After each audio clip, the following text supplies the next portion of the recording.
Business owner is setting goals and pushing boundaries. And can we just stop and talk a while with Jose Marichan? That's coming up for our C-Suite Vision. Let's stop and talk a while.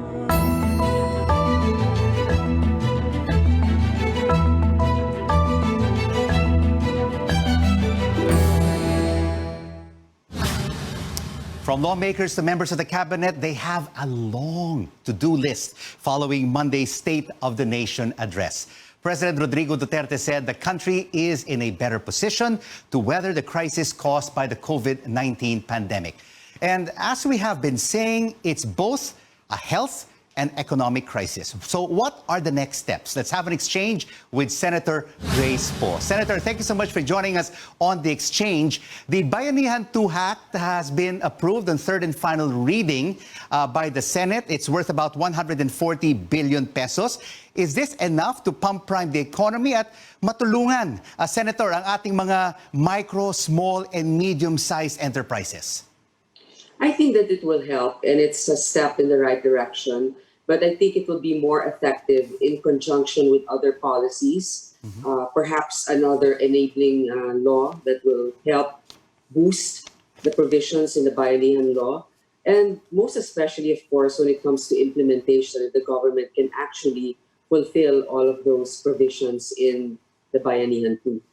And Senator, they are saying that it is the 1.3 trillion peso Arise bill.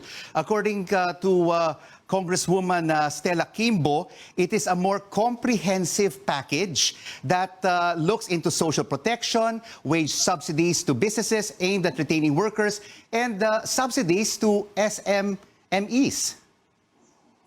Well, actually, that 1.3 trillion was the initial proposal of the House, but with consultations that they had with the Department of Finance, I think that the Department of Finance said that as of now, what we can afford is really 140 billion. On the other hand, there are pending measures. One is the guide bill. It's quite lengthy. This acronym doesn't really make it easier, but it's the Government Financial Institutions Unified Initiatives to Distressed Enterprises. The long and short of it is that there will be loan assistance through a special holding company called Arise, that's Accelerating Recovery Equity Incorporated. So government institutions, financial institutions like the DBP and the Land Bank will form a special holding company for distressed industries, and from there they will infuse capital and be able to lend to MSMEs and other industries that are affected by the pandemic. But that is a separate measure from the Bayanihan. We also have another measure which has been approved in the House and elevated already to the Senate. It's the FIS bill, the Financial Institutions Strategic Transfer Act. And this one, I think, will also help because it will allow banks, rural banks, pawn shops, or any financial institution to transfer their non-performing loans to an asset management company. But and for now, this will free up capital also for the other banks so that they will be able to lend to other industries that are in need of help. Because right now, if you have too many non-performing loans, meaning they're delinquent for 30 days or more, it's very difficult for them to free up capital to lend to other companies that will be in need of it. but for now, it's the Bayanihan 2 Act, which has a 50 billion peso component for micro, small, and medium-sized enterprises. Senator Poe, before we continue our discussion, let's watch this report from Melissa Lopez on one small business that is struggling during this pandemic. It has been a haven of peace and calm, but yoga studios, like many other small businesses, suddenly found themselves groping in the dark. Beyond Yoga operates 5 studio franchises in Metro Manila. It has offered classes online since the quarantine in mid-March. But this wasn't enough to get by. Managing partner Benedict Bernabe says one branch is close to shutting down for good. While we are doing the online business, we are also incurring costs in the physical space. It's really not enough. The government has announced that gyms and fitness centers like theirs will be allowed to reopen beginning August 1st.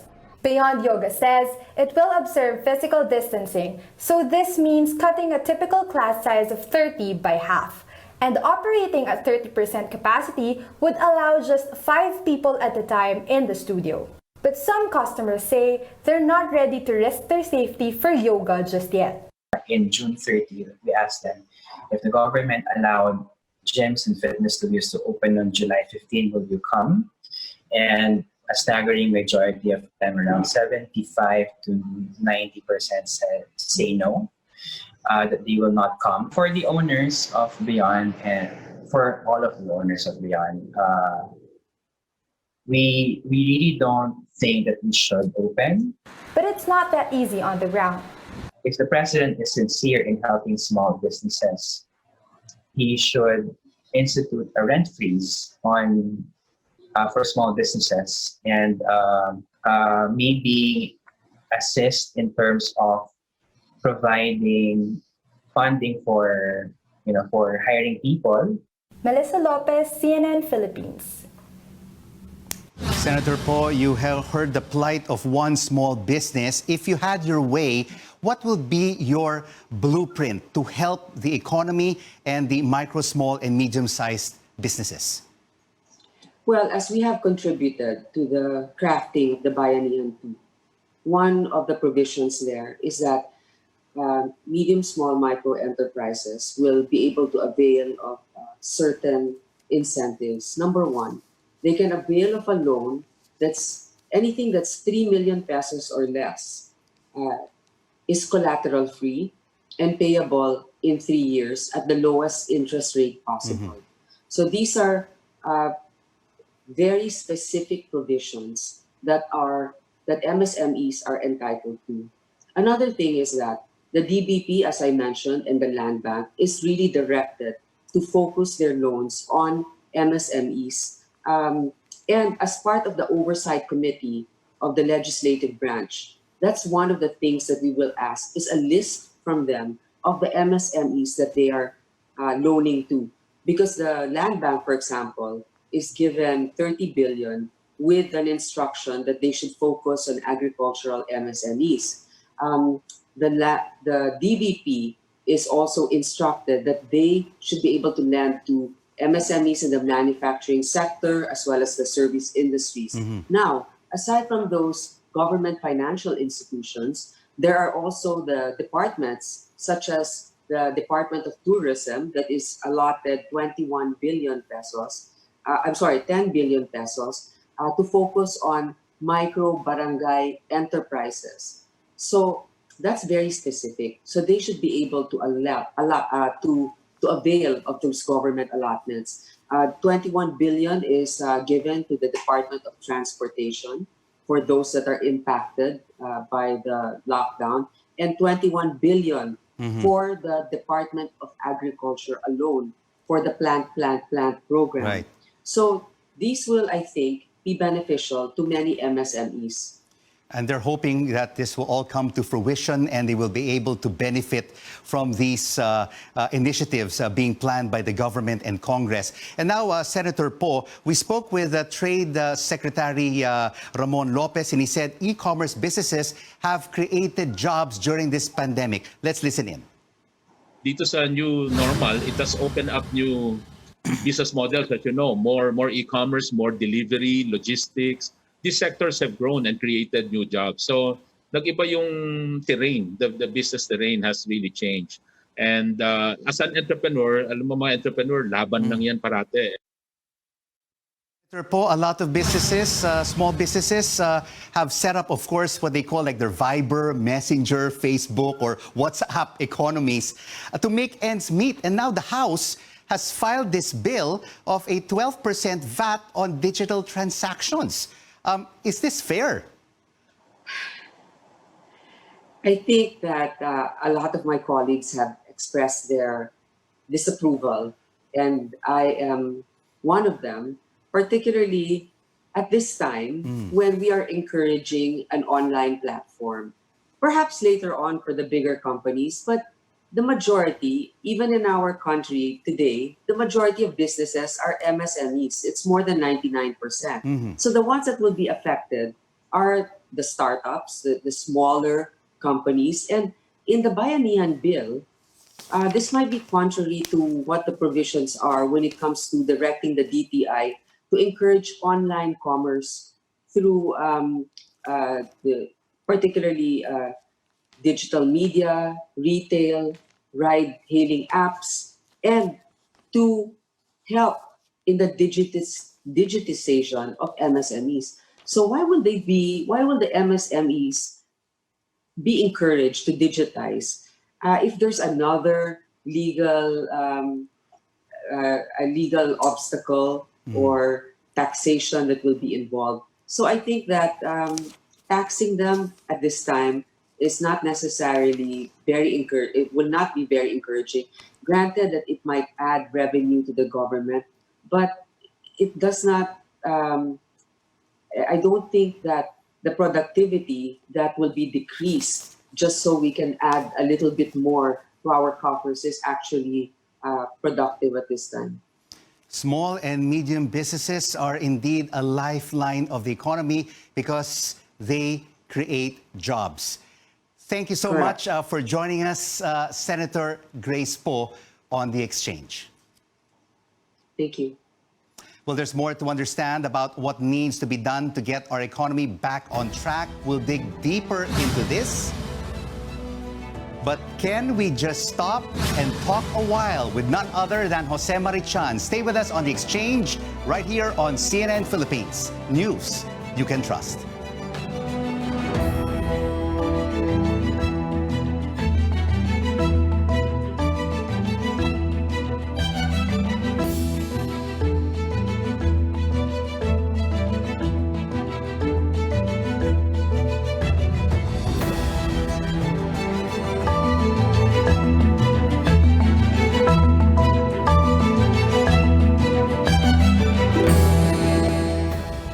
Thank you for joining us on The Exchange. Remember, your business is our business. I'm Rico Hizon.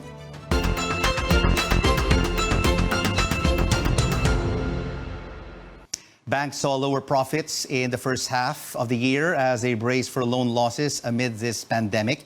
BDO's net income as of June dropped to 4.3 billion pesos, a far cry from last year's 20.1 billion.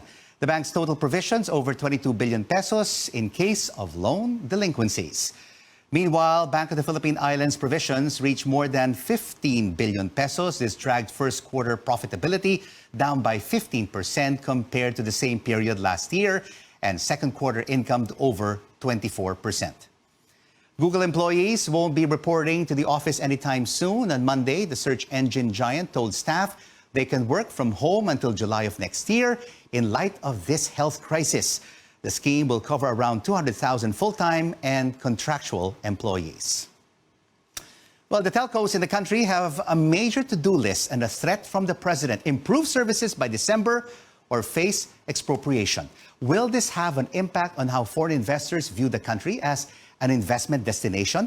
Let's have a thoughtful exchange about this and other issues with Eduardo Araral, a professor at the Lee Kuan Yew School of Public Policy, joining us from Singapore. Professor, thank you so much for joining us. In President Duterte's fifth SONA, he threatened and basically insulted big businesses. In your view, will this improve their services? I hope so, Rico. And I think so, they will. Because matagal na dapat yan eh. Matagal na dapat inayos yan. And I think they better take the presidents seriously. If not, pag hindi naayos yung serbisyo ng telco, mahihirapan talaga ang ating mga negosyo, ang mga mag-aaral.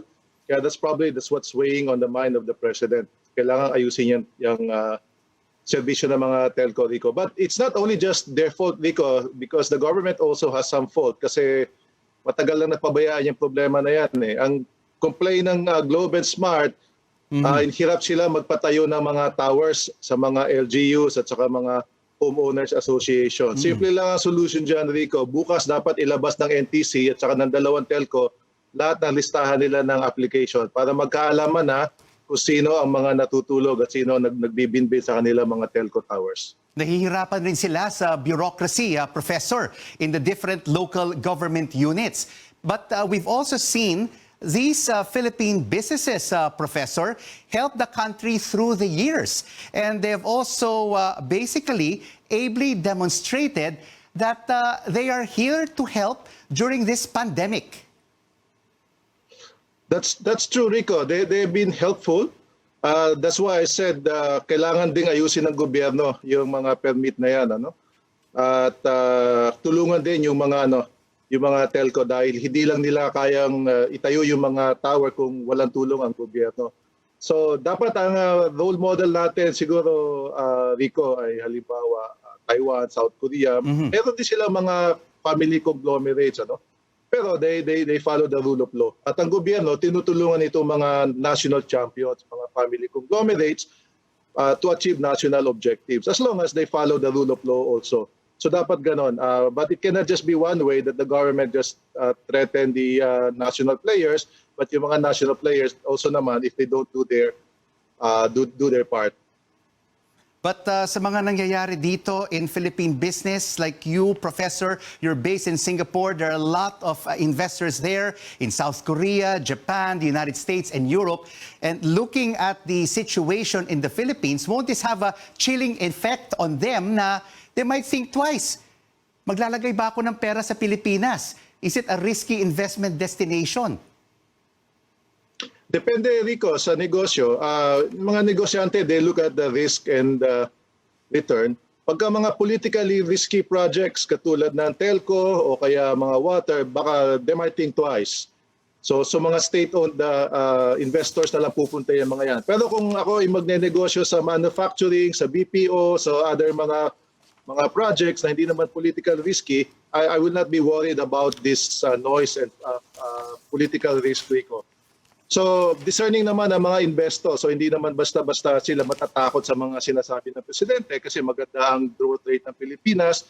Pag-aaralan nilang mabuti yan and sabihin nila, 2 taon rin lang naman si Duterte, baka magbabago pa ang mga sitwasyon. At saka hindi lang naman yun ang kanilang kinakalculate, Rico. Titignan din nila halimbawa ang potential for growth. Titignan din nila ang corporate income tax. Titignan nila yung skills, infrastructure. Babalansin din nila sa political risk yan bago sila gumawa ng decision, Rico. But of course, this political noise creates a lot of unnecessary issues. Sana mas maging stable ang investment environment sa Pilipinas dahil kailangan talaga itong mga trabaho na ito, Rico. Maraming salamat for your insights, Professor Eduardo Araral, political and economic analyst based in Singapore. Thank you, America's Rico. most powerful tech CEOs face combative members of the U.S. House of Representatives Antitrust Committee. Due to the pandemic, the tech bosses testified virtually. Lawmakers wanted to know if Facebook, Amazon, Apple, and Google's parent company Alphabet have abused their power in the online marketplace. We don't have a dominant share in any market or in any product category where we do business. If Apple is a gatekeeper, what we've done is open the gate wider. We want to get every app we can on the store, not keep them off. Well, the 5.5-hour-long hearing capped a year-long probe that brought together the world's most valuable and influential companies. Here at home, 2020 is a year we will never forget. We're just about a month away till the beginning of the Burr months. And many are asking, can't we start over again? We'll explain after a short break. You're watching The Exchange on CNN Philippines.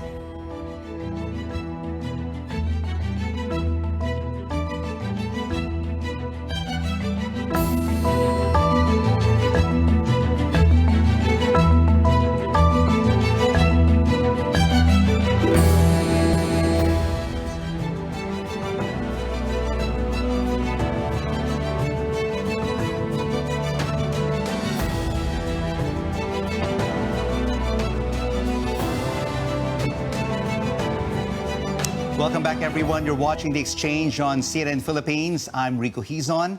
Great to have you with us.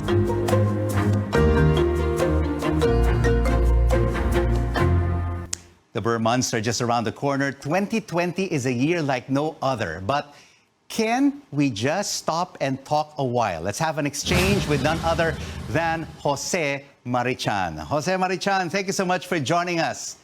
Thanks for having me, Rico. Good to see you. You are in the sugar business. How are you and your enterprise adjusting in this new normal? Well, thank God, because the sugar industry is not in lockdown, because essentially it's basic commodity. So if at all, this pandemic has reoriented our government's priorities towards food security. Mm-hmm. You know, food security is vital to our nation. And now with the global trade being hampered because of the transport of goods and delivery of services, so more and more important to focus on food security. But according to research, we could see a big drop in local sugar output this year and next due to land conversion. Okay. As a background, 3 years ago, Rico, we produced about 2.5 million tons. Mm-hmm. Okay. By the way, the nation consumes about 2.6 million tons a year. So 3 years ago, we produced 2.5 million tons. And then last year and the year before that, production dropped to only 2 million, partly because of the weather and partly because of the difficulty in hiring cane field hands and cane cutters. And I'm sorry to say, but gone are the days of the big sugar estates like the Lopez's, the Arenetas, the Yulos, the Rojases. The land reform program has effectively reduced the sizes of farms. Right. So, because sugar industry is economy of scale, I don't have to explain that. But now we see marginalized farms, small plots of land, and with little access to financing. So our production has been hampered. You and your daughters are also into the real estate business. But let me get back to your father. You inherited the business from your dad. Any interest from your 5 kids to succeed you in the sugar business? As a matter of fact, Rico, I'm blessed because all 5 of my children are working with me in the company. You're so lucky. Blessed. Blessed is the word. And I thank God every day for it. And tell us, what advice can you give CEOs who are currently struggling during this very challenging time of COVID-19? Well, I was just talking to a couple of them, and I was advising them to look around. You don't have to look far. Look around your community and see what needs there are to be filled. And then you channel your talent towards filling those needs. I remember when my father in 1946, I was 1 year old, he was a trader, and he provided by bringing sugar from distant farms to the mercado. I remember him traveling 3 hours from Iloilo City to the province of Antique to procure Moscovado sugar and bringing it to the city. So I told these guys, be prepared to work hard as you can. Don't shy away from competition, because the quick and easy is just easy, but easily gone. All right. On the flip side of your business vinyl, Jo Marie, you are also a songwriter and a singer, a very popular one at that. How does this relax you and distress you from the daily business grind? Well, as you know, music relaxes, and this is just general. Music relaxes and it soothes our mind. It distracts us from ordinary day-to-day worries. But creating music, songwriting, it elevates the spirit. Because I always say that music is the language of the soul. It lifts our spirit, and songwriters express themselves through their songs, and they're gratified when the songs become popular or accepted by the audience. And Jo So, Marie, I've one been of blessed, your Rico, most because I've been- popular songs is "Can't We Just Stop and Talk a While?" And during this quarantine period, you tweaked the lyrics for it to adapt to the changing times and to this new normal. Can you sing for us a few lines from the song, Yeah. Jo Marie, so at least we could all be comforted during this unsettling period? Okay, a cappella. I've been often told our world's growing old and that friends are harder to find. Do tell me more about yourself. We could share an hour or two and do FaceTime. Maybe then we could maybe then we could Zoom together and see places that we've never seen. Get away from this gray and boring, blown some days of our quarantine. You've included all the elements that have taken place over the past few months into this beautiful song. And everyone is even saying in this COVID-19 pandemic that we have to accelerate our treating, our tracing, our isolation before the Burr months. And they're calling it the Jose Marichan deadline. Yes, but well, Christmas is a time for celebration, and we have to celebrate life. Thank God that we are healthy, that we are alive, but continue to be cautious and be safe. And then let's think of a creative way to celebrate Christmas.